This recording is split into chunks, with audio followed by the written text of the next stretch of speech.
Hello everyone, welcome back to our channel Billion Education. Here we aim to reach and teach billion population. So guys, कैसे हैं आप लोग?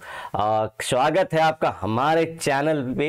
आज कुछ dialogue लगता है सिमिलर हो गया, चलिए कोई बात नहीं, हम जनरली रखने की कोशिश नहीं करते गाइस। तो हम पढ़ रहे थे DSM।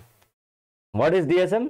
जो मेंटल डिसऑर्डर के बारे में एक मैनुअल है जिसके अंदर 5 क्राइटेरिया हैं। आप लोग ने पास्ट की हमारी वीडियो जरूर देखी होगी, ठीक है, और ICD international classification of disease भी देखा। ये किसने दिया है और किसने एक्सेप्ट किया है? WHO ने।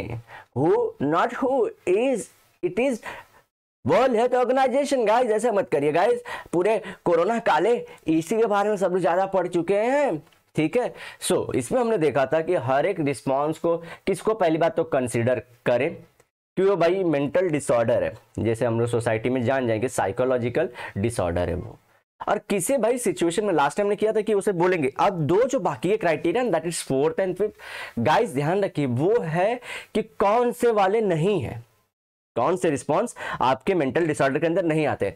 पहले 3 अगर ये दिख रहे हैं तो मतलब इसको बता रहा है DSM-5 कि ये मेंटल डिसऑर्डर अगर ऐसा तो है। अब ये जो पॉइंट डिस्कस करेंगे हम लोग वो होगा कि मेंटल डिसऑर्डर नहीं है। जैसे कि परदेसी पिक्चर में करिश्मा कपूर नहीं करती, राजा तुम पागल हो पागल हो पागल हो, तो वो पागल वाला पागल नहीं बोलती, वो कुछ और पागल बोलती है, ठीक है। सो स्टार्ट करते हैं गाइस बिना आपके वेस्टेज के, लेकिन चीजें कंसिडरेशन में लानी बहुत जरूरी होती हैं। और आप तो हमारे प्राय बोलते ना प्रिय बच्चे हो, आपका इज्जत है, सम्मान है, रिस्पेक्ट है, आप अभिलाषा हो, आशा हो हमारी। स्टार्ट करते हैं। If any response given to stressors और losses are accepted as a response to that situation and it is not considered, देखिए not considered as a sign of mental disorder।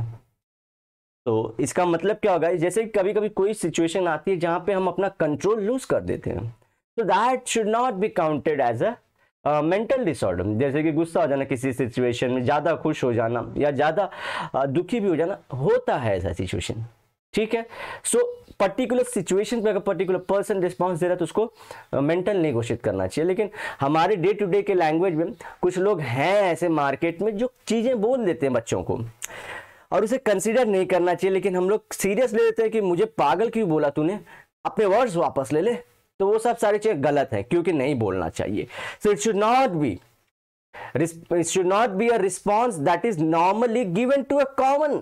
सो इसमें मेंटल डिसऑर्डर में ऐसी चीजों को नहीं लेना जो कॉमन डे टू डे की लाइफ से बिलोंग करता है। Guys, common stresses and losses like sadness experienced at the death of a loved one, not a sign of a mental disorder. आप लोग ने देखा होगा लोग फूट फूट के रो देते हैं और वो लॉस होता है, चाहे मंकी हो चाहे कोई बर्ड हो। ह्यूमन तो बहुत इमोशनली सेंसिटिव है, और कोई भी एनिमल वो रोते हैं गाइस।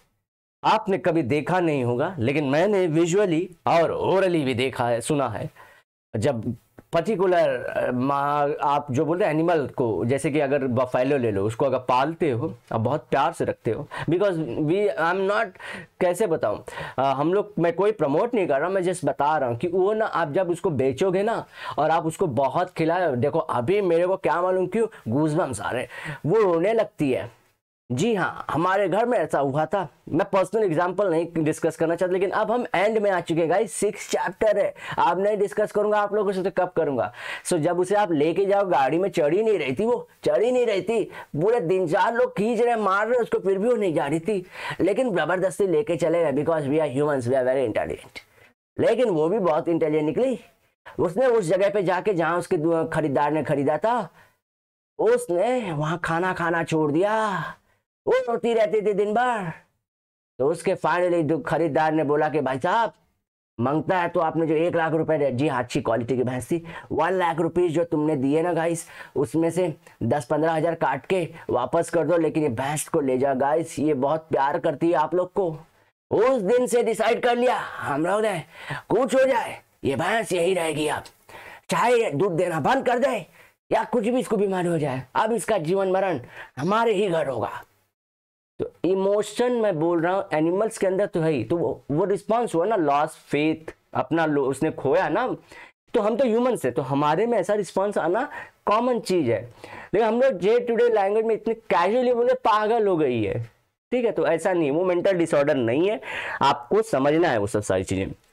और it should not be culturally sanction. देखिए कल्चर सैंक्शन मतलब it is allowed response to a particular event, जैसे कि trance state in certain religious rituals, तो मालूम है ना, तो उसमें वो जैसे कि हमारे में बोल देते हैं कि माता आ जाती हैं, या फिर भक्त के अंदर पूरा मतलब अब भक्ति आ चुकी है। फिर मुसलमान लोग में जैसे इस्लाम में समा बोलते हैं, जब हाथ ऐसे जब अपने खून नहीं, ख्वाजा मेरे ख्वाजा में जो हाथ करते हैं उसे समा बोलते हैं, जानते थोड़ा सा कल्चरल नॉलेज। तो वो सब नहीं, वो भक्ति की अल्टीमेट लिमिट है, वो should not be considered the sign of mental disorder।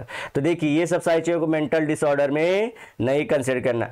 अगर समझ में आया तो ठोको ताली, नहीं ठोको लाइक। गाइस क्या कर रहे हैं आप लोग, इतना अच्छा रिस्पॉन्स हमारे को दे रहे हैं, सिर्फ लाइक नहीं कर रहे हैं आप लोग।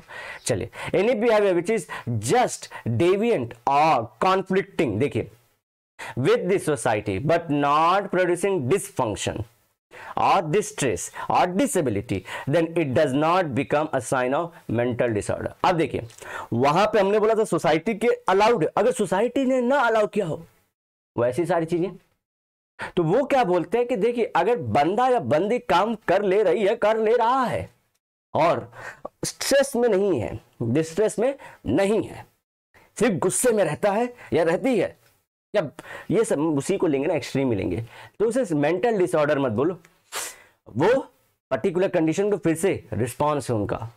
चलिए, behaviour should not solely be result of social और कल्चरल डेविएंस।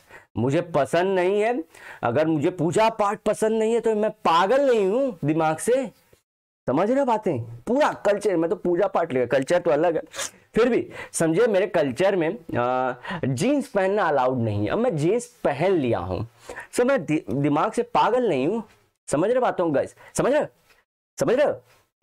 और कॉन्फ्लिक्ट विद सोसाइटी और conflict with the political system. Even कई लोगों को पॉलिटिकली देखे रहेंगे आप लोग ने, वो गवर्नमेंट को थोड़ा सा बोलते हैं, गवर्नमेंट अच्छी होती है, चाहे हमारी आज की गवर्नमेंट हो चाहे कल की हो, थोड़ी अच्छी तो रहती ही है हमेशा से।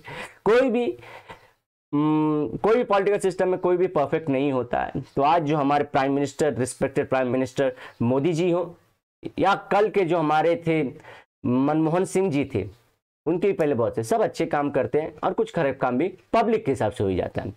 तो अगर मैं उसको रिस्पॉन्स दे रहा हूं कि मोदी जी आगे बढ़ो, हम तुम्हारे साथ हैं, तो ये मेरा पॉजिटिव रिस्पांस हो गया। सो इसमें किसी को मुझे पागल बोलने के, मुझे मोदी भक्त क्यों बोलेगा, ठीक है। फिर इसी तरह से मैं बोलूँ मोदी जी आपकी पॉलिसी मुझे पसंद नहीं आई, ये देश के खिलाफ है, तो इसके लिए बीजेपी वाले मुझे ऐसा नहीं बोलना चाहिए कि ये कम्युनिस्टों से मिला हुआ है, मेंटली इल है, पागल है, ऐसा नहीं बोलिए भाई। मजे लीजिए पॉलिटिकल सिस्टम के, दुनिया एक मौज, भारत एक मौज, शो भी आता है इसी नाम से। So for example in certain society and culture homosexuality, ओहो दुखती नस दबा दी, is considered as abnormal behaviour. देखिए ये सही बात बोल दी, यही डिबेट चालू है 377 कि भाई होमोसेक्सुअलिटी को मेंटल डिसऑर्डर मानते हैं। जी हाँ, एक्चुअली पतंजलि के हमारे रामदेव बाबा बोलते हैं कि तुम लाओ उसे, मैं जड़ी बूटी दे दूंगा, होमोसेक्सुअलिटी खत्म हो जाएगी। कैसे भैया, ये तो चॉइस है ना।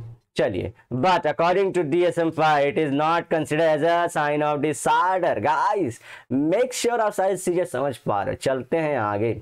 इन शॉर्ट, साइकोलॉजिकल डिसऑर्डर और मेंटल डिसऑर्डर इस कंडीशन और क्लिनिकल सिंड्रोम मतलब सिम्टम्स, लेकिन कंटिन्यूएशन में, which involve changes in emotion, thinking and behaviour. Emotions that is something different, thinking and behaviour, thinking is cognitive process, behaviour दोनों का outcome है, thinking का और इमोशन का। अब इतनी कॉम्प्लेक्स लैंग्वेज भी मैं बोल नहीं रहा, आप लोग हमारे स्टूडेंट हो, बने हो बहुत दिन से, आप लोग समझ पा रहे होंगे। और combination of this such that it leads to distress, dysfunction और impairment, ये सब हमने बोल लिया है। तो before we study about various psychological disorders, let us study some important concept issues related to mental health. So mental wellness के बारे में जानेंगे नेक्स्ट लेक्चर में। ये लेक्चर मैं बोल रहा था कि आपके इमोशन के चैप्टर से रिलेटेड है। किससे? इमोशन के चैप्टर्स। देखिए सब वही है, मेंटल वेलनेस, वहां पे इमोशनल वेलबींग पढ़ रहे हैं हम लोग। वेलबींग इमोशन देखिए मैटर करता है। तो जब मैं चीजें बोलता हूं तो ऐसे नहीं कि मैं सिर्फ जानबूझ के छोड़ देता हूं, मीनिंग होती है। तो चलिए मिलते हैं नेक्स्ट लेक्चर में। Till then bye bye, have a great and nice day ahead, sayonara. लेकिन वादे के साथ आप लोगों से जरूर मिलूंगा दोबारा।